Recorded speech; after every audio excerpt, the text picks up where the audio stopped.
All right, guys, welcome back to my channel. I am Lamborghini C, and I am so happy today. I have a special guest that I want you guys to meet. She is the owner of JMW Solutions. I can't wait for you guys to meet us, but she's going to talk to us about how, even if you're in the corporate world still, how you're going to be able to have avenues and ways that you can maximize your existence in corporate America and create those additional streams of income. So, if you will, please welcome Miss Jasmine Jetaun. Hey, hey. Hey, Thank you how so are you much. doing? I'm great. I'm great. Thank you so much for having me. Awesome. And before we get started, I have to say, I do know you, Jasmine, from childhood. Um, so this is a long time coming. Like, it's great to connect with you, kind of on this in this framework or what have you. And we grew up together, kind of, junior high, high school. Absolutely. Then we were fortunate enough to leave our small town and go off to college and start our careers and what have you and have success there. And then, have some other success in business as well. So I am Absolutely. so happy that you're able to share, some things about us.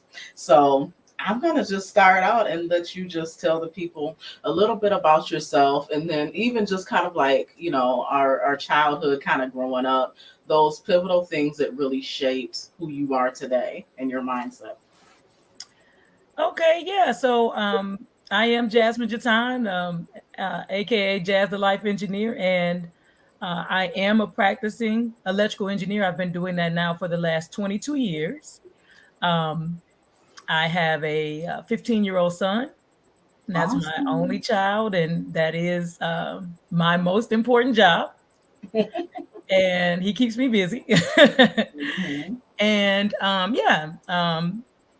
so just like Clonetta said, we grew up together, and I think entrepreneurship is something that has always been a part of my life. I tease people, I tell people all the time that I had um, a um, a developing country upbringing. I won't say third world upbringing, more of an immigrant's upbringing, right? I grew up um, in the family business. I started working in my family's business at 8 years old. And so, with that, I got to understand how business worked, Mhm. horizontal integration, vertical integration, all this snazzy stuff that I went to go get my MBA for. Didn't learn a darn thing but technical terms, right? I already Mhm. knew how to do all of the things from actually watching and living business Mhm. from 8 to 18 years old, right? So um, I had my first business selling jewelry at 8 on the school bus. Wow. And so I mean, entrepreneurship is truly in my family's blood. My grandparents owned a hotel and inn That's in Idlewild, awesome. Michigan. So Awesome. yeah, so Old Hickory Inn. It was a hotel and restaurant. Okay. Mhm. And so they were hoteliers, and then my parents had an import export jewelry business, and my father was in real estate, had multiple properties back home, and um, so I never knew that having a career and running a business was something odd. I mean, Mm. that's all I ever saw. My grandfather worked the job, he had a farm, and they ran the hotel and inn, right? So, Oh. um, so that's just kind of how we grew up. So I didn't know it was, not the norm, right? Until I got out, into the world, and everybody's like, "What? Why?" No, So that's awesome. I think that's great because that speaks to, again, unfortunately, I think so many people, if they have the wonderful goal of the corporate career, but sometimes they get stuck because they have kind of a this or that mentality versus adapting to a this and that, right? It doesn't have to be an either or. And let me just say, again, from my vantage point, like as an HR person. I can tell you guys that aren't in the field. Electrical engineers are highly, highly sought after. Many of them in different industries can name their price. Like that is what you want to major in, that in chemical engineering. And so um, I want people to understand like the weight of who you are, you know. So you're not just, in some little job or whatever that doesn't have like a whole lot of responsibility.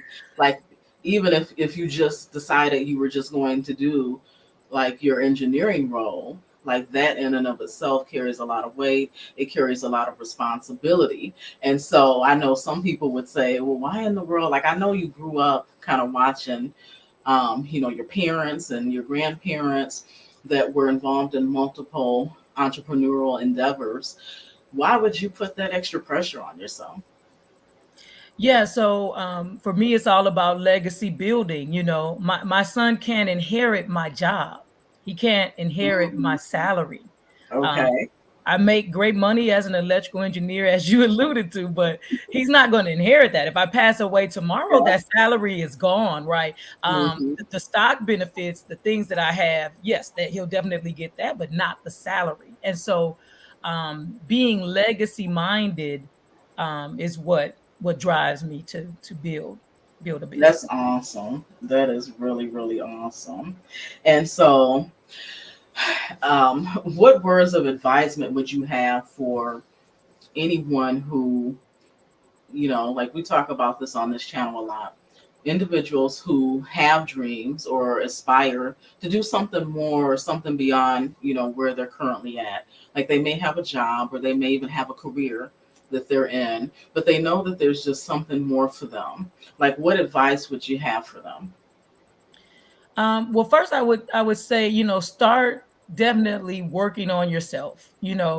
Mindset is everything with this, Hmm. and just like you said before, with the most people thinking either or, you know, um, that concept is discussed in The Secrets of the Millionaire Mind by T. Harv Eker, and what that is that's really a middle class to poor mindset that they think it has to be either or. The Hmm. wealthy think it can be both, right? And so I think it's starting to understand your mindset, Hmm. and understand maybe what limiting beliefs that you have, Hmm. and start to work on those, because you've probably got all kind of opportunities and ideas right here in front of your nose, but you can't see it because of those limiting beliefs and mindset that you have. Yeah, I think so too. You just kind of reminded me of something of a conversation I had back in April, or actually someone sharing something to me, and I was trying to expand the young lady's mind. But she mentioned something to the effect of, "Oh, I just can't wait till I just don't have to work anymore, like so I can just not do anything." And so, you know, like immediately, like I had kind of an adverse internal reaction to it. And let me preface that by saying that I had to grow into again my state of thinking today, because I probably thought that like in the past, because I feel like that's what we're taught. Grow, go to school, get a good education, get a good job, Right. and stay there for about 30 years and then retire, right? One of the things that I started to learn as my mindset started to expand and even like my social circle is that like the wealthy don't necessarily retire. They have things that they love, like because your mind is always working Right. and you always have your knowledge. And so, again, part of the advantage of building that wealth is to be able to be in a position where you can pick and choose what you want to do. Now, some of that may be owning, buying properties and reselling them, and you might own the company or what have you, but they don't walk around with this mindset of, oh, I'm gonna just retire. I can't wait till I just don't do anything, you know. Yeah, well, because they look at life as a challenge, and that's that growth mindset, and so Mhm. they're always looking for the next challenge. The Yeah. wealth, the money is just a manifestation of what I've done in the challenge, right? And as I Hmm. continue to challenge and push myself, the manifestation of that is more wealth, right? And Yeah, so, um, absolutely. so that's what they live for the challenge. It's not, it gets to a point where it's not about the wealth. Absolutely. So Absolutely. Now, what are some common misunderstandings about money that you can? yeah, so a lot of people believe that they can save their way to Mm, wealth, right? That okay. yeah, that you can save in a bank account or just save money um, to wealth, and you just can't. You've got to invest in something, real estate, a Mm, business, the stock market, right? You've got to invest to be wealthy in something. yeah. That's one the first common misconception I see, and then you've got to own something. You've got to own something to be wealthy. Again, And a business. appreciating assets. Yeah, a business, real estate, Yeah. investments. Yeah, you've got to own, right, appreciating assets, right? Not Hmm. just consumerism, right? Yeah. And so those are the two things I see people not really understand. For me, when I came out of college, I had negative net worth, right? Which, Mhm. as most of us do with student loan debt, right? Yeah. Um, but one purchase took me from negative net worth to having net worth, and that was buying my first home. Hmm. So, just signing my name on that dotted line, bam, took me to And having that's net so worth, key. That right? is so key. Like I think, again, that shift in mindset to that wealthy mindset, understanding that, look, the linguistics of it, right? Currency. It's a current. It's supposed to move. It's supposed to circulate. So the saving of it, again, you're only going to get like a small percentage with it sitting in the bank, right? But then, even from kind of a more spiritual aspect of it, the universe, like you're signaling to the universe that you're not, again, you're not circulating money to come to you, right? You're gripping what you do have so tight. And sometimes people do that to their detriment, and that's why they don't see the growth. And so a good way to circulate it is to invest in those appreciating assets. Now, don't, I love a good car, Lamborghini C. But even that is, again, if you research and you buy the, like certain ones, like they actually appreciate in value. But but again, it's making those good purchases, like you mentioned, real estate being one. Doing your due diligence and your research and making sure that you are buying on the upside and not underwater. Because I see some people, again, they will get a little bit of information. I was saying that I heard years ago and it stuck with me, a little bit of knowledge is a dangerous thing. And so they've got the little bit of knowledge in this world of social media, because someone jumps on with their phone and they're telling you you need to buy all these real estate gurus who don't even let own where they lay their head at night. Yeah. But they're on IG because they can just turn their phone on and go live, and they're giving advisement, but they're not living it. And so they can only teach you or share to a certain extent or a certain point. And so, what you bring up is really, really key. Circulating the money and finding assets that appreciate that you can invest in. I think that is really, really key. And then holding on to the money so tight, that just signaled me that, that's a scarcity mindset, right? And that's a part of a poverty mindset, because, you just have some emotional attachments around money that you have to work on. Again, money is a tool, right? It's just a tool. You have to take the Mhm. emotion out of it. And really, until you get that piece, it's kind of tough, because when you invest, you're not able to see your portfolio go down $150,000 and say, Mhm. okay, it's a rough day, right? you Yeah. know, you're losing it, right? You're losing it, Mhm. Um, and I have clients like that all the time that call me in a complete state of utter panic, right? Yeah. Because I mean, it's a lot of emotion tied around this money. But what Mhm. you have to understand is from the depression to recession, the stock market has gone down and come up. It ebbs and flows. That's what it is. Yeah. It's not about timing the market, it's about time in the market. And I think if people could really understand that piece, Yeah. it's the bumping around and thinking you're going to time it that usually has you in big trouble. Yeah. I think even outside of the stock market, like I see people get so discouraged and like they may finally work up their strength, work up their guts to go after something, an investment or try some business endeavor, and maybe it doesn't pan out, right? Hmm. And in some cases, you may have to just look at that as an expensive lesson and really step back and take a look at, okay, what can I learn from this? What could I have done differently? Was there some research that I didn't do? And again, a loss hurts. Don't get me wrong. Like I think that those of us who people may look at as having some success, like financially, I think we would be remiss, and unfortunately, it's not spoken about enough. Like in this world of social media, like we've taken some losses, Yeah. right? Like Right. there's if I threw out numbers like of Right. money, like some people would be like, "Oh my God, I can't imagine." But Yeah. yeah, but the reward Yeah. has been greater. Like the wins outweigh the losses. And so, um, like there's something I reshared on IG with this young man out of Miami, and it kind of hit me, and I was like, man.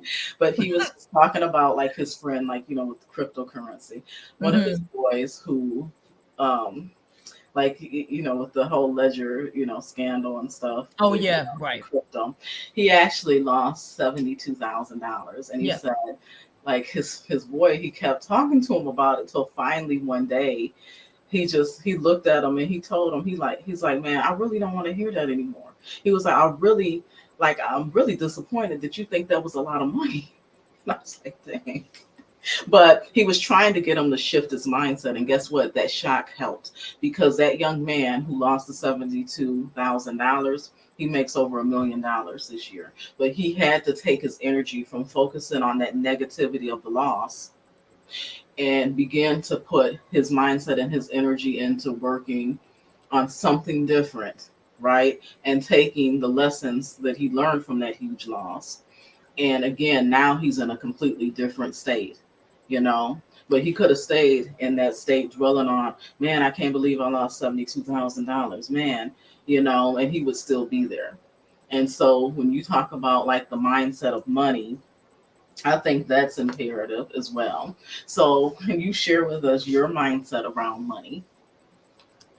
Yeah, so and even and that's so true what you just said, and even around life, I kind of talk to my clients and especially my son about, you either win or you learn, right? There's no failure, there's really no loss.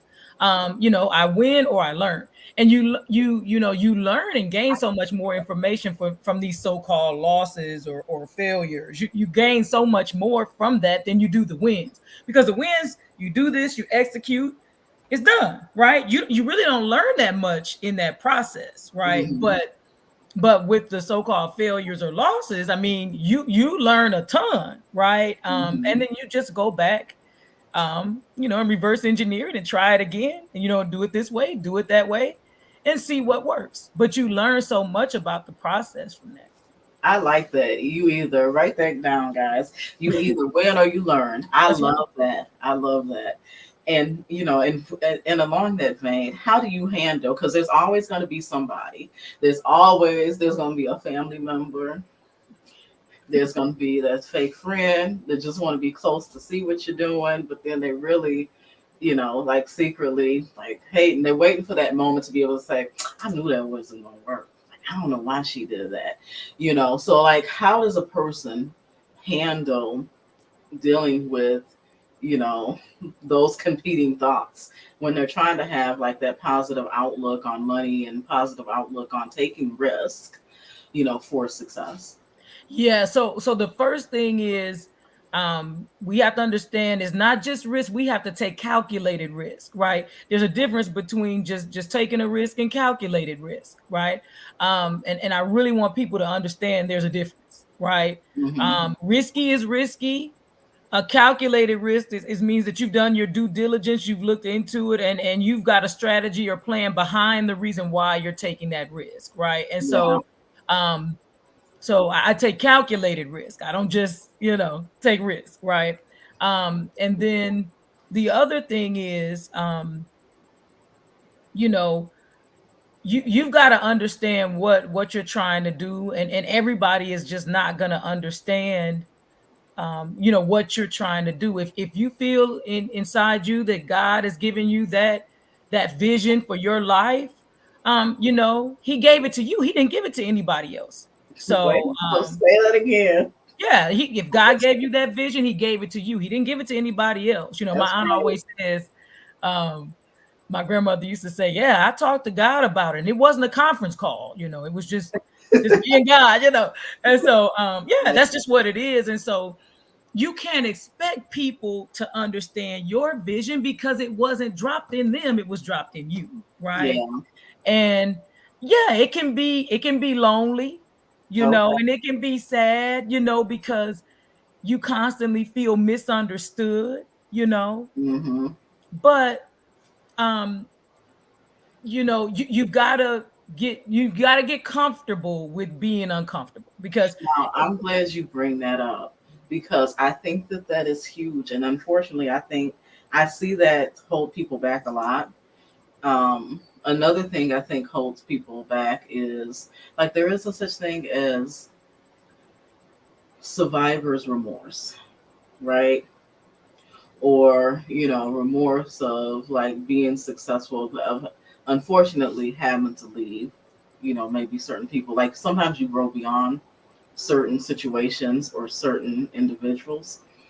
And some people really struggle with that remorse. Like, have you ever dealt with that, and how have you managed it? um I kind of look at it a different way. We all have levels of life that we want to live, and it's absolutely nothing wrong with that. If you don't desire the same level of life that Hmm. I do, that's perfectly fine. Hmm. Um, but I've got to go and experience the levels of life that I desire. Um, and it's nothing against anyone, but I've got to do what God has called me to do. I've got to be all that I can be. I owe it to my ancestors. I owe it to my family that paid it forward and paid it all. We are our ancestors' wildest dreams, and I've got to do that. I've got to Hmm. go. And so there's never any ill will. There's never any hard feelings. Um, you know, but if we're not, we're not wanting to live at those same levels of life, we're just not going to be able to make it work. Yeah. I think, again, stay true to what you like desire, what has been placed in you. Like I always call people who follow the channel, they know I love Nipsey Hustle, right? And I get my motivation. I just am who I am. Look, I'm sitting here looking like Run DMC today, but like I get my motivation from rap music as well as gospel. Again, Right. I'm like this and that, not this or that. That's And it. so, like one of the quotes that I often share about him is that like at the end, he shares that it's not on you, it's in you, and what's in you they can't take away, right? I'll just share the whole quote because I just want to. Look, the game is going to test you. Never fold. Stay 10 toes down. Right? It's to remember it's not on you, it's in you. And what's in you, they can't take away. And just stay true to that and hold true to that. And I share that because, again, sometimes it can get lonely in that space. And I think that sometimes God wants us to experience being comfortable, being on our own, Yeah. being a trailblazer, being just one on one with him, where he's your ace, he's your dog, he's your friend. And then I think once you learn those lessons and you become comfortable in who you are and you begin to know who you are for real, then you will begin to notice again, you attract who you are. And and in that growth period, you're going to start to notice, like, you're going to start going places that maybe you were nervous to go to before, you know and again, that's growth. So that's why you have to push yourself. Like when you get invited, like there's people I know, or even like years ago, like early on, like I would get invited to like like a country club or something like that. Like, oh, I don't want to go. And and then you might feel a little nervous because one, like during that time period, like the age, like one race, right? There weren't a lot of people that were gonna look like me, or because of race and age, okay, and income status and level. Yeah. Like here, in Metro Detroit, like there's an echelon that there are many generations of family wealth. And as I started to get into philanthropy, and God started to give me elevation kind of in that world and in that circle, it started to put me again in different rooms and doors, right? That I can look back and say, like, I was nervous sometimes to have to go to some of these events, to have to speak in certain groups, but years later, like it becomes the norm, right? And then you grow your own tribe, and people know who you are. And so you have to not shy away from opportunities that come your way, even if you feel sometimes maybe you're not quite ready. Sometimes you got to jump in, and you're going to grow in. And, again, just with the friend groups, you will begin to expand, and you will find that you will begin to attract people for your liking. Like one of the things, for me, like I like certain restaurants, right? But I know, with some friend groups, like it's not necessarily feasible. Right. And I don't feel like it is necessarily fair to try to impress, Right. because that's where I'm able to go or want to go, to try to force other people to, to be able to do that. So sometimes I will treat, like sometimes I will, because I want people to have experiences. But it is nice. Like sometimes, like I've gone, and this happened recently, like on my own. And guess what? I have met some of the most wonderful people, right? And then you begin to build friendships. And guess what? Now you have, like, when you want to go to like a certain restaurant, you already got that friend now that likes the same thing too. And it's not going to be an issue, right? So you can hit them up. Hey, you want to catch, happy hour or catch drinks, or what have you. And so, again, once you get through that, you will begin to expand and grow your tribe that's able to kind of rock with you, you know. So I say, hang in there. That's so true. You do have to get comfortable with being able to go into places alone. I do think a lot of people struggle with that. Um, and I think a lot of times they may not have built up the necessary social skills Mm, to operate, going into a place alone. Some hmm. people have major issues with traveling alone. Oh, wow. Um, and so I kind of, again, kind of got, in with all that type of stuff kind of early. I took my first European tour at 16. My parents paid for me to go overseas for a month on my own. And so Hmm. I've never been afraid of solo tripping because I did it at 16, right? And so Yeah. um, but it gave me a different level of confidence. Um, you know, a lot of people were worried about their children going away to college, right? I went from Michigan all the way to Alabama A&M for Hmm. school. Well, if I can go halfway around the world at 16, surely I can go You to could do Alabama that. college, Yeah. right? And so, it gave me a different posturing in the world, right? I mean, on a confidence level on what I knew I could do successfully. Hmm. So I think with each small thing that you do, you just continue to push yourself daily. It starts by, I'm going to go to a happy hour at Yeah. a nice hotel restaurant by myself and have a drink.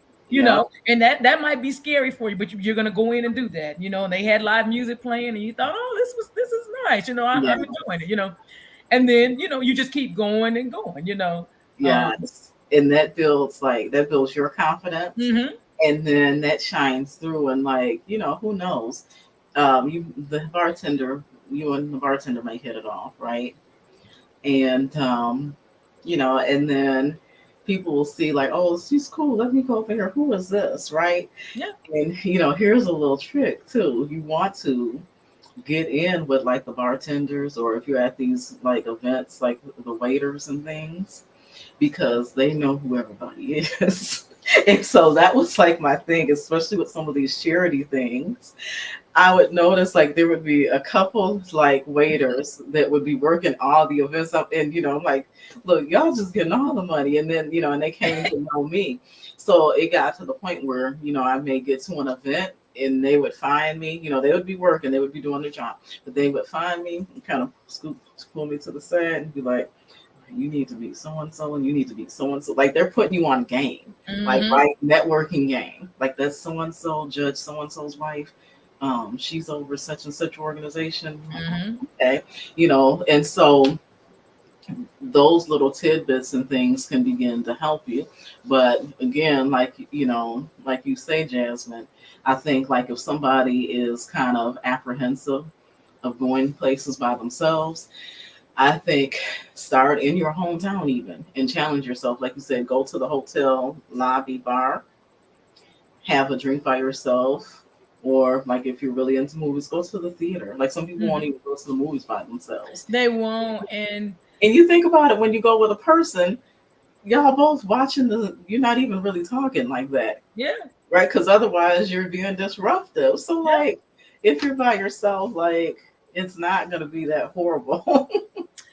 You know, and then we have to, you know, kind of discuss the elephant in the room too. You know, sometimes, you know, a lot of us are not comfortable when we're in environments where no one looks like us, right? Mhm. And you got to get comfortable with that as well, right? You've got to get comfortable with that as well. You know, don't make certain assumptions. You know, I Mhm. think sometimes we are quick to make assumptions when we get into those That situations. yeah, that is true. Go into it with an open mind, you know, and you All know, be right, pleasant, Jasmine. you know. See, look, and see, yeah, be pleasant, you know, and you know, then just be yourself, you know, and don't, Yeah. No, you know, but don't, I hear you. I think you may never be surprised at who you may hit it off with, right? that's right. Or who you may just meet like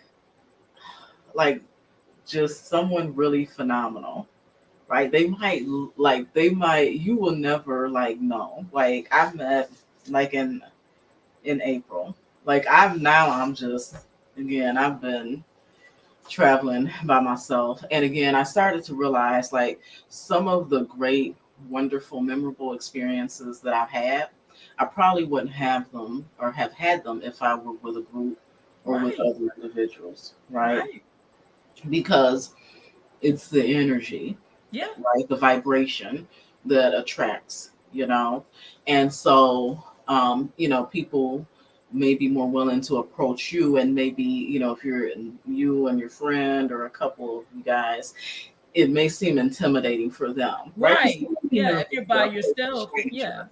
yep, And you may feel so, more comfortable. yeah, so I remember I met this young man who, like, you never would picture me with. Um, it was in a club setting, and he just happened to be cool.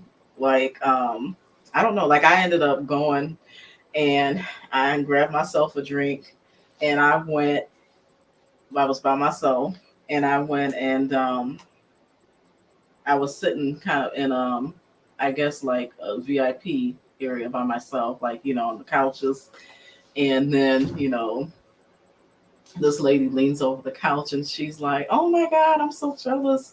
She had these cute high heels on, And I'm like, come on over, you know. And so her and her husband came and joined me. Then someone else joined. So next thing you know, like we have like all these strangers who are meeting and just again because everyone's vibe is so cool. So one of the young men, like he looked, I could tell he was like younger, like 20s, early 30s. Um, and he, you know, he kind of looked a little bit nerdy, like, you know, honestly. So he comes over, you know, introduces himself, and we start talking. I find out this young man had basically been a pioneer, like in the cannabis industry. He he opened up like years ago, like his own farm. He was able to grow that, sell that for millions. Then he decided, you know what? I want to do it all over again. Like, so, you know, so now you got my attention because, you know, I'm a risk taker. I love seeing people take risk in business and be successful with it. And now he kind of consults, you know, people hire him and bring him on, like some of the larger companies or what have you, to consult for them. And so you never know You don't. who you're going to meet, what knowledge you may be able to learn from them or insight. And so, you know, you're right. Yeah, you can't really have these guards or misconceptions up. You know, you're right. You're right there. Yeah, it's something else. Before I forget, when you were asking, how do you kind of stay focused, kind of on your goals if people, kind of have negative comments or they may not believe in it or whatever. Just I know, huh? block them. Well, for the investing for me, what I learned was I didn't realize and understand this, but going into corporate America at 22, I worked with nothing but 60-plus-year-old white men. And Mm, so a lot of these men were trust fund babies. They had brokerage accounts and investment portfolios at 8, 9, and 10, right? mm-hmm. So by the time they had gotten into their career, they already had plenty of money, right? Yeah, Enough said. So, they would, the more friendly you became with them, they tell you, oh, when if I was your age, I'd do this, I'd do that, I'd do this. See, come here, uh, look at my portfolio. See, and you do this, you do that. And so I never really listened to like everyone else that was saying, oh, investing doesn't work or it's a waste of time or whatever, because I'm seeing this proof of concept yeah, every day, right? This man's a millionaire. This man's a millionaire. This man's a millionaire. So yes, so why would I listen to people that are saying, "Oh, it doesn't work," when I see living, walking millionaires, the millionaire next door, right? Every yeah, day, you know, yeah. and they've done it from time in the market, not time in the market. And so I'm like, oh well, I'll never forget. I did a internship at Whirlpool Corporation, Mm-hmm. and when I was I think a sophomore, I finished my junior year of college, Mm-hmm. and the engineer I was working with sat me down, got an Excel spreadsheet, and showed me how compound interest worked. Right Uh-huh. at 19, I was never the same. Never the That's same. awesome. Yeah, That's I awesome. mean that's where the light bulb came on. I was trying to get a hold of every dollar I possibly could and get it into the No, market, you know, no, that's because I awesome. just I couldn't believe it. That No, just yeah. yeah, No, that's awesome. And that's life changing. it was. So, you know, how phenomenal for somebody to teach you because so many people they don't have that, right? Even if they grew up middle class. Right, I did, and I didn't Yeah. have it. Right, I mean, Yep. And so you got to expand your yeah, horizons. And you have to, like, sometimes you're going to have to learn some stuff beyond what your parents could teach you. right, And there came a point, you know, I think we talked offline, and I shared this where I realized like I had surpassed, you know, like where my father's teachings could take me. And my mindset, I had to throw all of that out and begin to grow in a completely different mindset and develop myself in a completely different way of thinking and way of moving, right? And so, you know, one of the things that has helped me like early on in my 20s Like I remember, like I because again we grew up watching entrepreneurs, our parents, and again your parents, they had an impact on me because, like I said, we were road dogs. We used to, be out. Like I don't even understand like how, but we were high schoolers hanging. And I think that that's why, like, like there was no need, like when I went to college, to be, like wild or whatever, At because all. again, I think that like we were raised with trust, and because of that, like, we didn't have to sneak, so we didn't get into like too bad of things that we shouldn't have. Hmm. Maybe just a little, maybe just a couple of things, you know. And so I remember like in my 20s, I was part of an MLM, which I know some people rag on, but when I tell you I learned more from that LMM business and experience than my college education, like both my degrees, undergrad and masters. It taught me life, and it taught me about manifestation. It taught me about like true wealth and really building wealth, and the work ethic that goes into it, which we're gonna touch on that as well. But I remember somebody pulling me aside and telling me, Clonetta, when you accept someone's advice, you accept their lifestyle. So be careful whose advice you accept. And that has carried true to me. Like I just shared that with a friend like last year who, again, he's in the court, he's doing well. Like he's 7 figures, right, from corporate. And he was like, let me write that down, Yeah. right? And again, I think we all can hold true to that because, and that's whether with money, that's even with relationships, Anything. Yeah. that is with a lot of different areas and aspects about life, and it always has served true to me. And so and especially if you do have a light on you, like people can see that there's something about you, like there's success on you. Unfortunately, sometimes it will draw people to you that don't mean you well, Right. or they just want to feel like they're speaking into your life, and they aren't equipped, you know? And so you have to be able to decipher and have the discernment to know what to take, you know, eat the Yep. meat and spit out the bone, right? Yep. Or just don't mess with none of it, you know, at all whatsoever. Run from Yeah. it. That's And that's so true. yeah, yeah. And I'm telling you, like, even the antidotes, like, that was the first. Um, Again, with me kind of realizing again, some of these like things that like mind games we might play with ourselves, or like you've heard growing up, like now I feel like they're excuses to keep people stuck.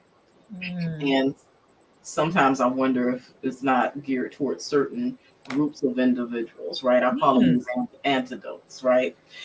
But another eye-opening moment. I remember again, I was back here in Michigan from New Jersey. It was a Saturday.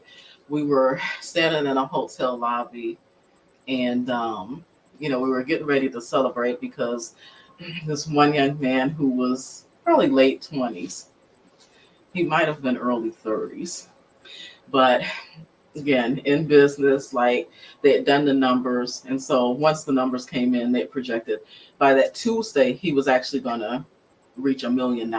So we were kind of celebrating, Yeah. ahead, because we knew, like, okay, Tuesday it'll be documented. He's made his first $1 million. And so I remember him like standing in the lobby and him saying to me, and so God can send anyone to come and minister to you. Right? No, it's not always going to be in a church setting with a Bible, some reading scriptures. But I needed to hear this, and this, speaks to today, the Lamborghini C thing. And I remember him looking at me and telling me, Clonetta, I know people say that money can't buy you happiness, but I tell you what, it can buy you a bright red Ferrari, and you can drive right up close next to it. And I said, you know what? You're right. You're right. Yeah. And that's why last year I had to go drive my bright red Ferrari. And I'm like, you're That's right. true. But again, it's that vantage point. It's again, whose advice are you accepting? And again, I think some people, it's easier to tell themselves these anecdotes of, I'm just gonna be happy for whatever he blessed me. But I don't need nothing else, because the reality is there's an internal fear that you need to work through, where you're telling yourself you don't think you deserve to have those things. Mm. You don't think you deserve to have the financial stability. You don't think you deserve to have the good relationship, right? Or the good health, or to be able to travel and explore the world. And you have to rid yourself of all of those things to be able to grow and to be able to walk in, I think, your full true manifestation, right? Yeah, that's good. That's Yeah. good. Yeah, what I usually say is you have to consider the person's results. Because if you don't want their results, then you shouldn't be taking their advice, right? I mean, Yeah. And there's some people, I don't want none of that. yeah. Like my friend, they crack up because I was telling them, look, I don't want none of, you got one tooth in your whole mouth. I am straight. Crazy. No, You I'm don't want that risotto. mm-mm. They're That's trying to talk crazy. to you about health and wellness, and That's true. you got one tooth that's talking to me. I am Well, so straight. so Okay. crazy. So again, when you accept someone's advice, you Yeah, accept their lifestyle. that's right. Remember that. Yeah, that's Remember true. that. That All is right. so So, true. so I do want to have you share with folks again, because we want to give a realistic viewpoint, right? Again, I keep going back to this whole world of social media. Um, sometimes the smoke and mirrors, the little sound bites, right? So people are only getting sometimes a little bit of the information, but the real of it, right? The success is great, but let's talk about what a day in the life looks like, right? Because like I mentioned earlier, guys, like a electrical engineer is not something to be taken lightly. I used to recruit electrical engineers, um, especially like during my, manufacturing, automotive, and even like the oil and gas days, right? And so, like, I know and understand kind of the weight that's on their shoulders and how they're highly sought after, especially in today's day and age, because everything is electrical based, especially with the automotive industry, with the vehicles. You're driving a computer now. That's it. And so, what does that look like, right? How would somebody need to structure their life or their day if they really were going to embark on this road of having a career, and we want to still have a successful career? We don't want our career to tank because we have focus elsewhere, but we want to be able to have balance and be able to do well and grow both at the same time. Yeah. So for me, time management strategies are critical because I mean, without those strategies, it's just not possible. So it's kind of four parts, that of what I kind of do. I am an electrical engineer. I'm also an investor, so I do a lot with my investments. And I Mm-hmm. have my son, and I'm definitely a full-time mom. And then I have my business, right? Mm-hmm. So I have those competing, priorities, right? And Yeah. so that requires me to wake up daily at 4 a.m. And so that allows me, 4 a.m. allows me to show up for myself by going to the gym and doing the things that I need to do to show up for myself and keep the level of health that I need to have to keep my body able to run at this level, right? And my mind sharp. Um, and it gives me also time to calibrate my day before my son even wakes up, right? Mm-hmm. And my day belongs to him, right? So right now in the summer, specifically because he's home, Yeah. so Yep. So it's different, right? It's different at different seasons, right? During the school year, it's different when I'm working from home. He's not here, but in the summertime, he's here, and so he's got Mhm. an idea, he's got a thought. So I've learned that I need to get my goals. I have to structure my goals and my things, my absolutely have to do things, in those hours prior to him Mhm. waking up to ensure I get that done. So I use time blocking quite often, where I Okay. block out, right, a set Yep. amount of time, so many, 2 hour, 3 hour blocks. And this set time I use always for personal development. This time I use always to make calls, Mhm. business calls, etc. This time is blocked for when I work, when I work as an electrical engineer. This is my schedule. So I have a set schedule, for how I work as an electrical engineer. But as you know, I'm a senior staff engineer, and so it can't always be managed. Sometimes we have a 6 o'clock meeting in the evening. Sometimes Mhm. we have to, Yeah. so that part can't always be time blocked the way I would like because of the level of engineer that I am at this time and the Mhm. responsibility that I have, right? Um, Mhm. but to the best of my ability, right, I time block that. So I use time management techniques, which are specifically time blocking. Okay. um, I use another time measurement technique that has just been amazing for me. It's called the 12-week year. It's a book. That is a great book. Yep, by Or Brian if you Tracy. guys want to cheat, you can go. You can just look like Dick Gregory would say, punch it in on YouTube. Yeah. And I think that you may even be. I think someone actually may have the audio version, the full Yeah. audio version.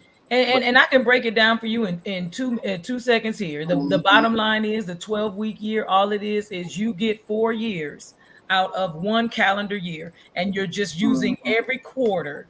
Every quarter is a year. January to March is year one, right? April to June is year two, right? And just like that. And so, what that allows you to do is you're kind of using an agile methodology or approach, where you're doing an iterative thing instead of starting in January and not measuring your goals again until December. You're measuring your goals, 4 different times in one year. mhm. And so that's what allows you to get more done, Yeah. right?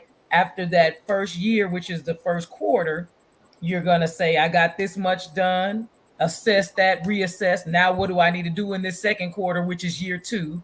You know, Mhm. execute, assess, reassess. Year three, quarter three, right? Yeah. Third quarter, right? Assess, reassess, and then you've gotten so much more done. And so I put this plan into place, and um, basically you get, I'm getting 12 years worth of work done in 3 calendar years. So these are the ways that you can cheat time. And if anybody is watching, that's one thing I really want you to understand is don't have a scarcity mindset around time. It does not matter how old you are. There are so many ways that you can cut time and change your life lickety split if you use some of these time management techniques. I see so many women 50 plus that are so sad about life's journey. They feel like they gave all their best years to the kids and now they don't have anything left for them, or they didn't do this, that, and the other. Stop it. Okay. Mhm. Execute this 12-week year, get you a plan in place, and in a year, 2 years, you'll have all that stuff done.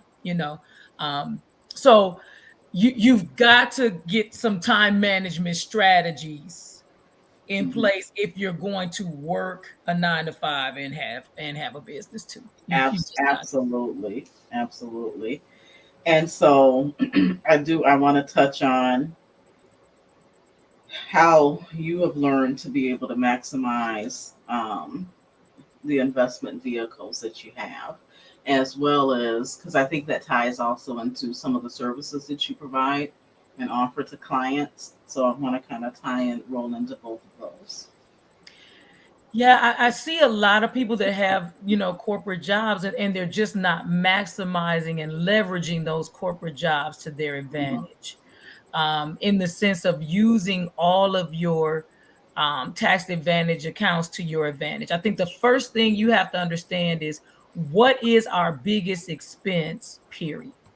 Taxes. Okay. That's our biggest expense. It's not your mortgage. It's not. And as you continue to rise in salary, oh, baby, it's taxes. Right.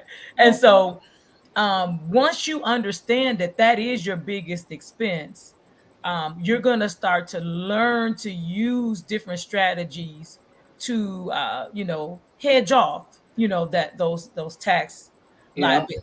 And so, one in particular, I see no one really take advantage of is this health savings account. Most companies now have the health savings account, um, Mm-hmm. and most of them have an investment component that you can use. Oh yeah. Um, The rules changed some years ago. And so, 2015. um, that one account is a triple tax threat. You put the money in free Mm-hmm. of tax, pre-tax. It grows tax free. Mm-hmm. And if you take it out for medical expenses, it comes out tax free. And okay, so I know the first question, oh, Jasmine, I don't want to use it for medical expenses. I don't want to have that much money tied up. Great. Once you turn 65, it turns into a traditional IRA and you can use it for whatever you want. And Yeah. then you take it out and you just pay the taxes on whatever you take out. Yeah. So, you know, a lot of people argue that it's better than a 401k at this point, right? Because you still have a means to get that money out tax free as well, Mm-hmm. right? I mean, if you keep your receipts, I keep a Yeah. whole spreadsheet. I don't cash in anything. I don't use my Visa card for the account. I pay everything out and I just let it continue to grow. But Yeah. I can always go to that list of things that I've spent for medical, send that in, and get money out And get your money. completely tax free. And Yeah. so I think that's. Oh, go ahead. Yeah. Even in retirement, I think that again because the world has shifted, and so many folks are going to be responsible. And it's unfortunate sometimes. Again, this is my HR vantage point. Some employees of corporations, I don't think they realize you're going to be responsible for your health care when you retire. And guess what? You're going to be older, and you're probably going to have health issues that you don't while you're younger, right? So some people are being strategic about really building up that HSA from a future standpoint because they know their expenses for health coverage as well as medical expenses are going to probably be more than maybe what they are in their 30s and 40s. So they're being strategic and building up a nice pot of money so that when they are retired, hopefully 60s, I think now they're trying to push us out to 70s, before they can retire, they will be able to like pull from that bucket of money to be able to pay for those. So the strategy around it is awesome. That's the thing. And then you have, of course, your 401k. I see most people, I see many people that don't even, invest up to the company's match, right? You're leaving free money on the table with that. And stop, okay, because this is a pet peeve of mine. Because people talk that talk. I'm maxing out and be like, okay, they think they're maxing out, and like let's say your company provides a match of 3.5%. So Mm-hmm. people will be contributing 3.5% and think they're maxing out. No, boo boo, that's not. Like right now, I think what is it at? Is it at like 22.5. It's 22.5%. 22.5, uh-huh. Yeah, and that should be a goal. Like that, especially like if your company actually is still giving a match, like that should be the goal. Is to like that's what maxing out means, right? So if you're making 100K, like that means you're saving pre-tax dollars, 20-some thousand a year, Yeah, and that's if you're under 50. But right? see, if You can you're do over more. 50, you got a catch up of 7,500. You could put $30,000 Mm-hmm. into your 401k pre-tax. If you make $100,000 a year, now you're only paying tax on 70 grand. Yeah. And I just see so many people 50 plus leaving that catch up on the table as well. But what a lot of people don't understand, there's so many strategies around your 401k. If there's also a Roth IRA, where Mm-hmm. you can put money into that. You put that after tax. but it grows tax free. You can take it out tax free. Mm-hmm. And that's paired really well with the 401k that you're putting money in before tax, right? If Mm-hmm. you can build both of those up to the same level, then you can split your tax liability. If I need $60,000 to live on when I retire, I take 30,000 from the Roth, 30,000 from the 401k, and I only have $30,000 in tax liability for that year instead of 60, right? Yeah. And see, those are the strategies um, that you And again, with a business too, because we're going to do maximize your corporate end. So some individuals may be strategic and just, again, investing their business income because they have kind of their job or career, the money income from that to pay the regular bills to sustain them. Mhm. But when you have a business, you again, we said like with a job, like by law, like you can put away 22.5% pre-tax dollars. Now with a business, you actually can put away, I think it's around Yep. 56,000 pre-tax dollars, Yep. right? Yep. And so, but again, it has to come from your, and I don't know why I feel led. Look, I feel led. God is leading me to say this. It has to come from your. It has to come from the business. Okay, so you can't be taking money from somebody to slid you some money, and Yeah. Yeah. No. it has to be a paper trail, Yeah. guys. Yeah. Yeah. Yeah. Okay, Gotta be. when it Yeah. comes from your business, Gotta be on the ledger. yeah, right. But you could do up to like I think 56,000. Yeah. Yeah. With that. And if you're single person business, there's always solo 401k that you can open as a business. As a business owner, it's a lot of different strategies you can use as a Yeah, business owner that are game changer. But I guess I'm just discussing these because so many of us are not taking advantage of, some of our basic, yeah, career opportunities, and yeah. so um, with the Roth IRA, a lot of people know if you make over 130,000, you can't front door that. You've got to back door that. So Mm-hmm. just because you make over 130 does not mean that you can't have a Roth IRA. You just have to backdoor it, and that's a whole nother strategy. But you can still have them. Mm-hmm. Yeah. So that is awesome. And then, of course, brokerage accounts Yep. as well. We know we have a lot of people out here trading, um, and day trading, unfortunately, without training and techniques. Yes. But Yes. I think a safer way is to, kind of maybe focus on maybe longer term holds because the day trading is it's a different skill set. And I would Yeah. not venture off into it without training and learning technical analysis and things of that nature. And being somebody that's, like you like the roller coaster ride, where you like, you know, um, and are able to stomach like watching the ups and downs. So the long term hold might be your role. I try to tell I kind of try to advise my clients, if some people love that and they love the rush of it, right? Just set the foundation first, right? Get that Mm-hmm. foundation in place of those kind of set it and forget it simple strategies of like, a total stock market index fund, Mm-hmm. some of those target date funds that, will allocate themselves as you age, get those things in place, and then set a specific amount that you kind of roll the dice and play with, right? That's again back to that calculated risk, right? Yeah, with some training, Yeah. because, like I said, I day trade. Um, but I've taken like a lot of training, a lot of courses, different groups and things. But I will have people that will come because again, they will see the outcome, and so they'll come like, oh, just show me how to trade. Like they want you to give them a 15-minute lesson, and it's like. And like one, I'm not even about to put that weight on my shoulder because if you jump in this market and lose all your money, like I don't want you looking at me crazy, right? Right. And and no, it's investing in the education and understanding, like again, the emotional intelligence. Hmm.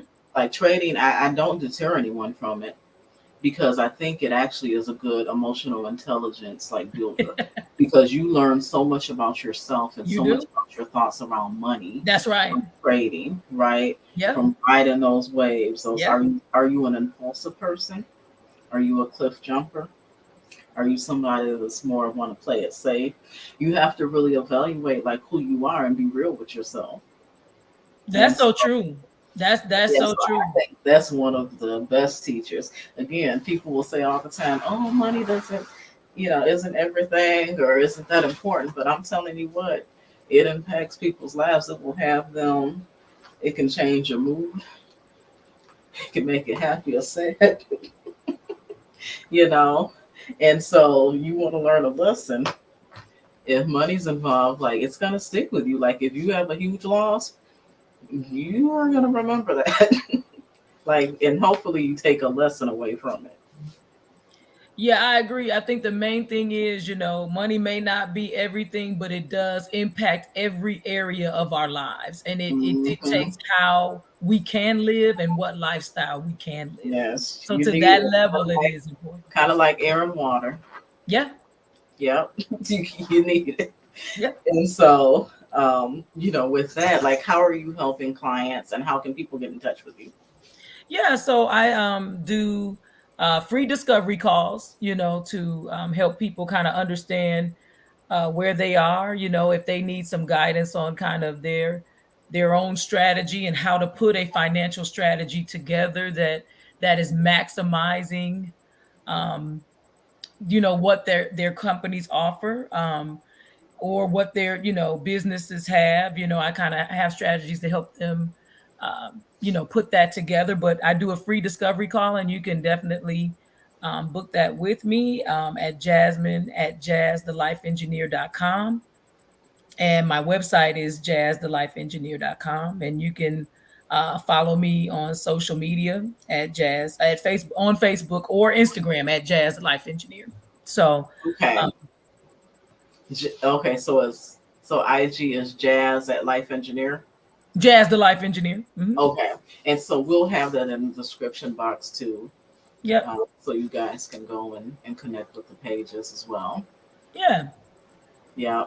Well, this has been a great discussion. As you know, like we could go on and on and on, but I Yes. think that there were so many like nuggets. I think that, like definitely if you guys, you know, have some interest, like take her up on that free discovery call, right?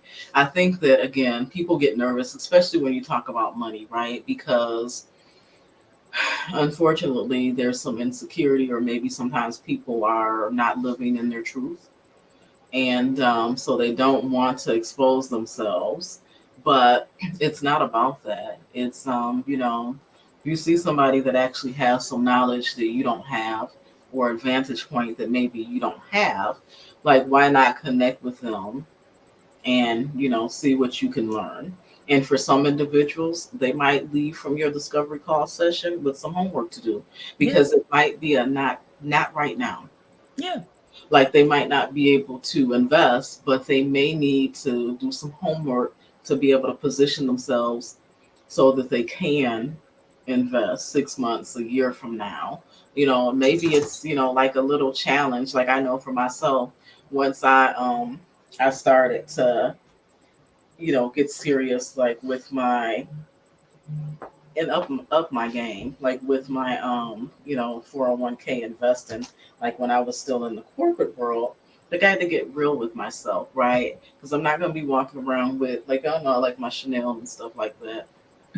But before I got to that point, again, I'm like, I need to max, like really in real life, max out my 401k, and so it became like fun to me. Even before that, again, like whose advice are you taking, and who are you rocking with? Like look at your friend group. And so Right. I was fortunate enough that I had a buddy who worked with me in HR too. And it's funny because we were at Marathon, we were in the oil and gas business, and that's a whole different. That oil money is something different. And so, and so, like again, we were aligned. So we're like, we're gonna max this thing out. So it became like a game, Yeah. right? like let's see how much we can, we can put in this thing. And so, and that's a positive influence, right? And so, so you maybe it's challenging yourself. You know what? Like, can I reallocate some funds? Like, are there things that I can cut out? Maybe not as much Starbucks for the month, so I can actually sustain like being able to take home just a little bit less, but I'm adding maybe an extra 50 or $100 a month, and like keep creeping that up, right? Until And you we run. have strategies on that too. And Yeah. some people are amazed because sometimes they actually get more in their check by doing that because it kind of pushes them over a tax bracket or whatever. So it's not always that you end up having less take home pay. It's really interesting how that works. Yeah. Yeah. Yep. So definitely book your free discovery call. But Yes. again, thank you, Jasmine, for joining me for this session of Let's Talk Live on Lamborghini_C, where we talk money, lifestyle, and beauty as well. We haven't gotten to the romance so much now, but I owe you guys some content there. But yeah, I think this was very informative. So, guys, definitely connect with Jasmine. I will list her information in the description bar. But again, thank you for coming on and sharing your knowledge. I think that this, is enlightening for, some people. And I think definitely know that they're going to take away, if nothing else, like hopefully you guys wrote down those books and you'll go and research them and begin to expand your mind. Absolutely. Thank you for having me. All right. Thank you. Uh huh. Bye bye. Bye bye.